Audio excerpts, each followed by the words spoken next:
Dalam ajaran Islam, berdasarkan hadis yang sahih, disebutkan bahwa 3 golongan manusia yang pertama kali dilemparkan ke dalam neraka adalah 1.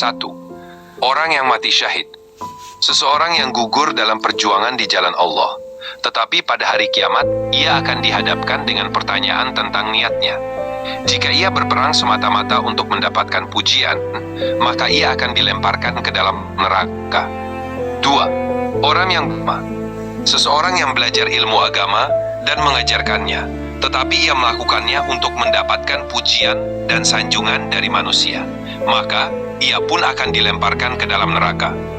3. Orang yang dermawan. Seseorang yang diberi keberkahan dalam harta dan ia bersedekah, tetapi ia melakukannya untuk mendapatkan pujian dari manusia, maka ia pun akan dilemparkan ke dalam neraka. Hadis-hadis ini mengingatkan kita untuk selalu menjaga niat dalam setiap amal perbuatan kita, agar semuanya dilakukan semata-mata karena Allah Subhanahu wa Ta'ala. Hadis yang menyebutkan 3 golongan manusia yang pertama kali dilemparkan ke dalam neraka diriwayatkan oleh Imam Muslim. Berikut adalah bunyi hadisnya.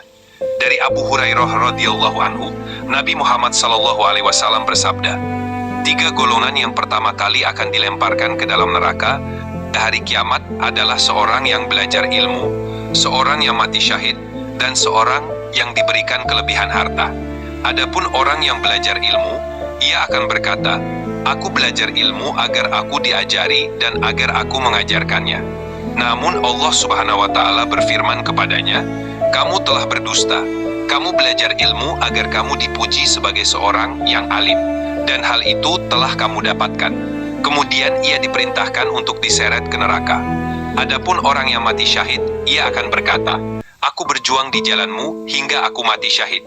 Namun Allah Subhanahu wa Ta'ala berfirman kepadanya, "Kamu telah berdusta. Kamu berjuang agar kamu dipuji sebagai seorang yang pemberani, dan hal itu telah kamu dapatkan." Kemudian ia diperintahkan untuk diseret ke neraka. Adapun orang yang diberi kelebihan harta, ia akan berkata, "Aku tidak meninggalkan satupun jalan kebaikan yang engkau sukai, kecuali aku telah memberikannya." Namun Allah Subhanahu wa Ta'ala berfirman kepadanya, "Kamu telah berdusta. Kamu memberikan harta agar kamu dipuji sebagai seorang dermawan, dan hal itu telah kamu dapatkan." Kemudian ia diperintahkan untuk diseret ke neraka. Hadis ini mengajarkan pentingnya niat yang ikhlas dalam setiap amal perbuatan.